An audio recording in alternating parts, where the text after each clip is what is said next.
Daniela Riquelme y estamos en un nuevo capítulo aquí con la invitada Sara Robles, Service Designer peruana, que nos visita de Perú y que vino a 9.5 como charlista esta vez y el año pasado como asistente.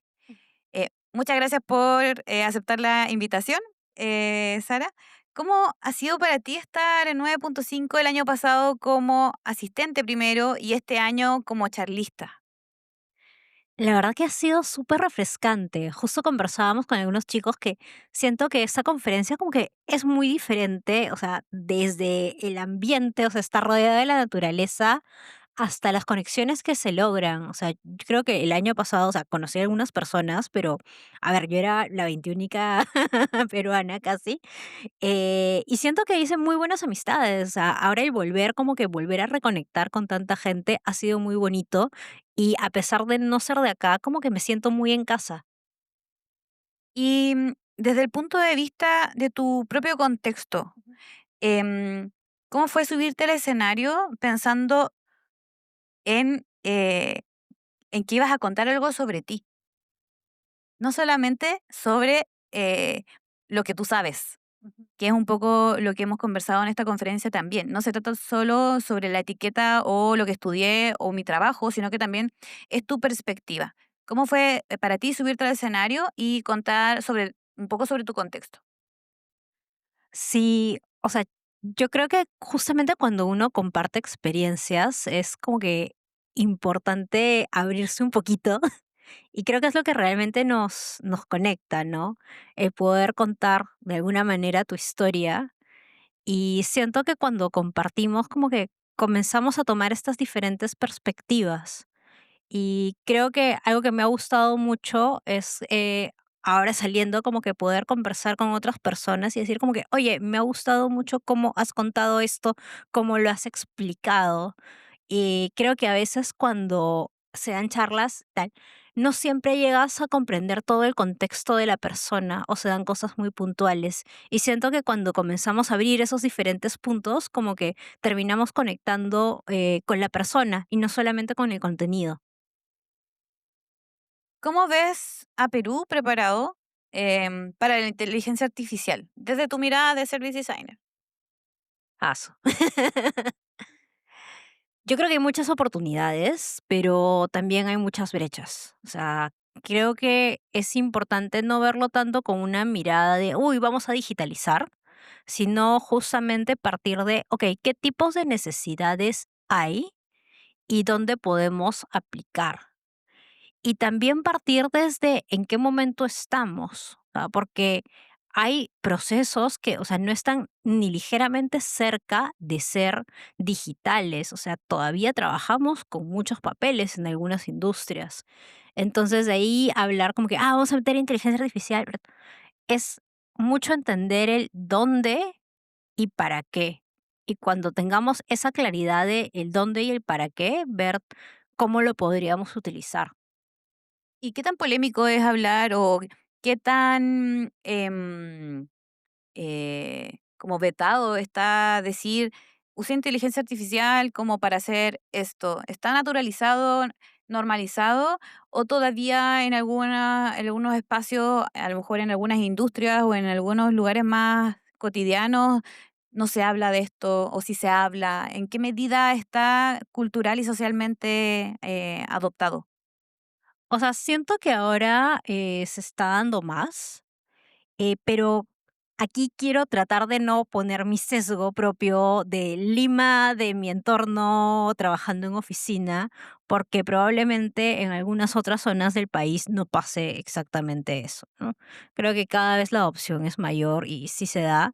No creo que siempre se vea mal, o sea, creo que muchos como lo estamos usando en el día a día, pero creo que también hay este punto de darle la vuelta, ¿no? O sea, ¿cómo lo estás usando para, no sé, responder mails? ¿O estamos viendo como que algunas capas un poquito más complejas y tal vez como justamente en los procesos en los que digas, oye, esto hace mucho más eficiente mi trabajo, ¿no? No es solo como que la parte superficial.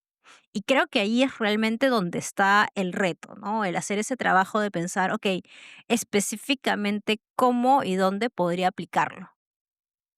Oye, y en los servicios gubernamentales, en los servicios públicos, em, ¿qué tan cerca o qué tan lejos tú lo ves respecto a tu visión que tienes, visión de mundo, visión latina? ¿Cómo se está usando o qué proyección también ves en Latinoamérica de la inteligencia artificial que podría resolver nuestros problemas? Como decías en tu charla, nuestro contexto es muy distinto al ejemplo que sale en el hemisferio norte. Y nosotros lo vemos también en Chile, pero tenemos realidades súper distintas. Entonces me gustaría preguntarte sobre tu visión respecto a cuáles son esas oportunidades de las que nos hablaste a nivel transversal en lo latinoamericano.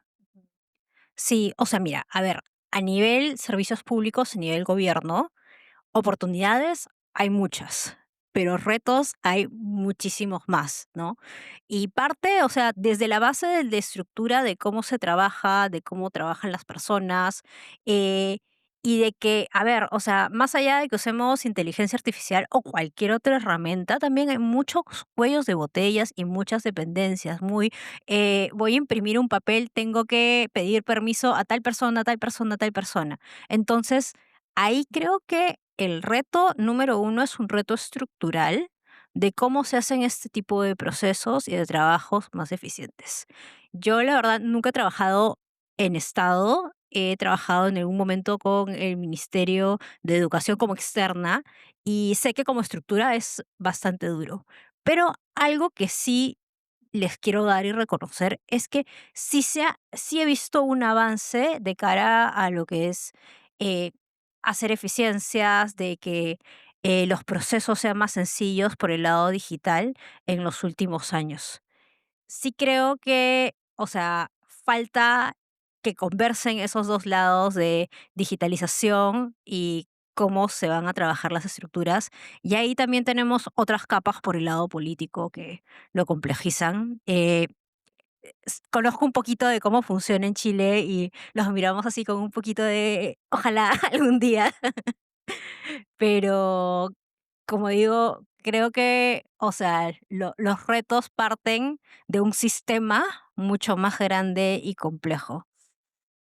Sí, nosotros somos súper autocríticos y autoflagelantes. Nosotros siempre vemos que está todo mal y, Puede estar peor. y puede estar peor. Sí, no es que queramos ver afuera para sentirnos mejor. Creo que el desafío siempre es como mejorar, mejorar, mejorar. em, y como dices tú, el reto es grande, pero el reto no está en la tecnología, parece. Ujú. Probablemente en otros países que los vemos como con admiración desde lejos, podríamos creer lo tienen todo resuelto a nivel cultural y probablemente tienen otros problemas culturales. Este es mi análisis en realidad respecto a esa problemática. Y en Latinoamérica son diferentes. Y en Perú es diferente. Y en Chile es diferente. Y tú lo dijiste muy bien. No puedo como mirar este problema solo desde Lima. El tema de ese centralismo que tenemos en Chile también, ustedes en Perú lo viven de forma muy fuerte. Es muy brutal la diferencia. Y ahí hay, claro, hay brechas que probablemente tienen más que ver con los sesgos, lo político, lo cultural, antes de implementar soluciones de tecnología. Y me gustaría preguntarte, en este contexto que es tan ambiguo y ambivalente, ¿cómo es para ti ser service designer? Eh, ¿Y cómo controlas esa ambición y esas ganas de querer resolver algo? Lo mencionaste también antes en tu charla, como, ¿qué puedo hacer? Porque a veces podría volverse un poco angustiante. Como, ¿cómo hacemos nosotros como personas que trabajamos y que tenemos de alguna manera más cercanía con la tecnología, em, gestionar esas ganas, esas ansias por resolver, em, pero al mismo tiempo seguir siendo sostenibles en el tiempo y no morir? Sí, yo creo que siempre es retante. De hecho, cuando di ese ejemplo puse así mi foto de chiquita porque, no sé, recuerdo que hace unos días es que me frustraba mucho y realmente es entender que no tienes el control de todo. Yo creo que he tenido mucha, mucha, mucha suerte porque he podido trabajar viajando a diferentes zonas de mi país y trabajar mucho, mucho en cancha, mucho yendo a las agencias, mucho yendo a los espacios físicos, hablando con la gente. Y creo que eso siempre es un baño de humildad, porque cuando estás en la oficina y estás trabajando, no necesariamente ves ciertos aspectos, pero cuando estás en campo es como que comienzan a pasar las cosas y cuando estás en medio de este movimiento también te das cuenta que hay muchas cosas que hacer, pero hay cosas que en verdad son urgentes de hacer y hay cosas que tal vez no son tan urgentes, ¿no? Por ejemplo, el tema de la accesibilidad. eh, Siento que en mi caso ha sido muy interesante porque he podido, atender o interactuar con personas que tienen diferentes tipos de discapacidad, viéndolas en cancha.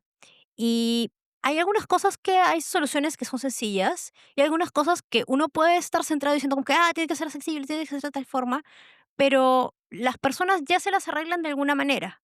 Entonces, ahí es como que, bueno, sí, eso es importante, pero tal vez no es urgente, que sí es urgente, ¿no? Entonces, es un poco esa priorización y creo que también el reto es cómo llevas eso a las otras personas que no necesariamente están en ese contexto de campo para que puedan tener esa mirada, ¿no? Y igual siempre creo que es ese ir y venir, pero a mí, como te digo, siento que he tenido mucha suerte de poder estar en ese contexto específico. Claro, para poder, em, darse cuenta, que somos o sea, que existen muchas más realidades que las que nos propone el trabajo diario. Ujú, Y desde ahí me gustaría preguntarte algo, porque lo que estás contando, si yo te cambio el acento y hablas de Santiago y de regiones, es bastante parecido.